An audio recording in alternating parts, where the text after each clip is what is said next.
कहते हैं वालिदैन की दुआ अंधेरों में चिराग और तूफानों में पनाह होती है। ये वो खजाना है जिसे ना कोई चुरा सकता है और ना खत्म कर सकता है। आज की कहानी है एक ऐसे नौजवान की जिसने दुनिया की सख्तियों को झीला, मगर वालिदैन की दुआ ने उसे वो मकाम अता किया जिसका वो ख्वाब भी नहीं देख सकता था। कदीम जमानों में एक शहर था, रेशमी बाजारों और ऊंचे मीनारों का शहर। इस शहर के एक गोशे में एक गरीब मगर बाइज्जत घराना रहता था।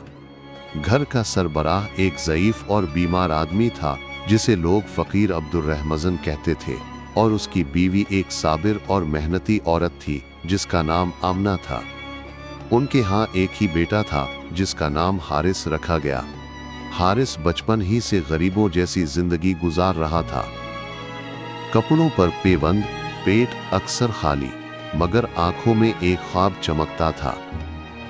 वो ख्वाब कि एक दिन वो अपने माँ बाप को सुकून देगा, उनके चेहरों पर खुशी लाएगा। इसका बाप अक्सर कांपती हुई आवाज में कहता, बेटा, हमारे पास माल नहीं, दौलत नहीं, मगर तुझ पर हमारी दुआएं हैं। याद रख, ये दुआएं तेरी ढाल भी हैं और तेरा हथियार भी।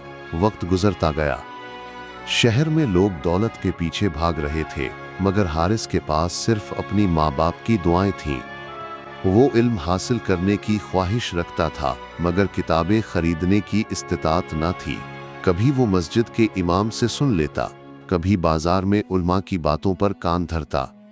एक दिन उसने अपनी माँ से कहा, अम्मा, लोग कहते हैं किस्मत मेहनत से बनती है, और मेरे पास न दौलत है न उस्ताद, मेरी किस्मत कैसे बनेगी? माँ ने उसके सर पर हाथ फेरते हुए कहा, बेटा, माँ बाप की दुआ ऐसी कुंजी है जो बंद दरवाजे खोल देती है। जब तुम चलने लगो तो हमारी दुआ तुम्हारे कदमों के नीचे रास्ता बिछा देगी। हारिस का दिल भर आया। उसने माँ के पांव छुए और अपने सफर की तैयारी की। वो शहर छोड़कर किस्मत आजमाने निकला। लंबे सफर, भूखी रातें, अजनबी रास्ते, मगर हर मुश्किल लम्हे में वो माँ के अल्फाज याद करता, दुआएं तेरे साथ हैं। अक्सर जब वो तन्हा काफले में बैठा होता, हवा के झोंकों में माँ की आवाज सुनाई देती, अल्लाह तेरा हामी और नासिर हो बेटा, और वो दलेर हो जाता। एक रोज वो एक बड़े मदरसे के दरवाजे पर पहुंचा। ये वो मकाम था जहां सिर्फ रईसों के बेटे इल्म हासिल करते थे। हारिस ने दरखास्त दी, मगर मुंतजिम ने कहा, यहाँ इल्म का सौदा होता है, तेरे पास क्या है? हारिस ने जवाब दिया, मेरे पास दौलत नहीं, मगर मेरे वालिदैन की दुआएं हैं। मुंतजिम हंस पड़ा, मगर उस वक्त मदरसे का बुजुर्ग आलम वहां से गुजरा। उसकी निगाहें हारिस पर पड़ी। ये लड़का झूठ नहीं कह रहा, उसके चेहरे पर माँ की दुआ का नूर है। उसने हुक्म दिया कि हारिस को शागिर्द बना लिया जाए। यूं हारिस ने इल्म की सीढ़ियां चढ़ना शुरू की। वो रातों को चिराग के धुएं में पड़ता, दिन को मेहनत करता। उस्तादों ने जल्द ही पहचान लिया कि ये लड़का आम नहीं। जो सबक दूसरे महीनों में याद करते वो दिनों में कर लेता। साल गुजरते गए। हारिस की शोहरत पूरे शहर में फैल गई। वो आलिम भी बन गया, ताजिर भी, और लोगों का मुसल्ले भी। सब हैरान होते कि एक गरीब लड़का इतनी बुलंदी तक कैसे पहुंचा, मगर हारिस जानता था कि ये सब इसकी मेहनत से ज्यादा वालिदैन की दुआ का नतीजा है।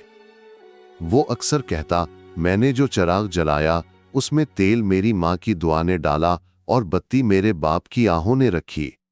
वक्त आया कि सुल्तान ने हारिस को दरबार में बुलाया। उसकी दानाई और अमानतदारी देखकर उसे सल्तनत का मुशीर बना दिया। लोग हैरान रह गए। जो लड़का कभी भूखा सोता था, आज बादशाह के पहलू में बैठता है। जब हारिस शहर वापस आया तो उसके वालिदैन एक कच्ची झोंपड़ी में जिंदगी गुजार रहे थे। उसने दौड़कर उनके पांव चूमे और कहा, अब्बा, अम्मा, आपकी दुआओं का सदका है कि आज मेरा नाम जिंदा है। अगर दुआएं ना होती तो मैं अंधेरों में खो गया होता। बाप की आंखों से आंसू बहने लगे। उसने आसमान की तरफ हाथ उठाए और कहा, या अल्लाह, मैं गवाही देता हूं कि वालिदैन की दुआ से बढ़कर कोई खजाना नहीं। इसी लम्हे अहले शहर ने हारिस के घर के दरवाजे पर दस्तक देना शुरू की। हर कोई कह रहा था, हमने अपनी आंखों से देखा कि दुआएं तकदीर बदल देती हैं। दुआएं कभी जाया नहीं होती। वो दुआएं जो माँ की आहों और बाप की मेहनत से निकलती हैं, वो वक्त के धारे बदल देती हैं। दौलत, तख्त, इल्म, सब चीजें हासिल हो सकती हैं, मगर वालिदैन की दुआ के बगैर कुछ भी कामयाब नहीं।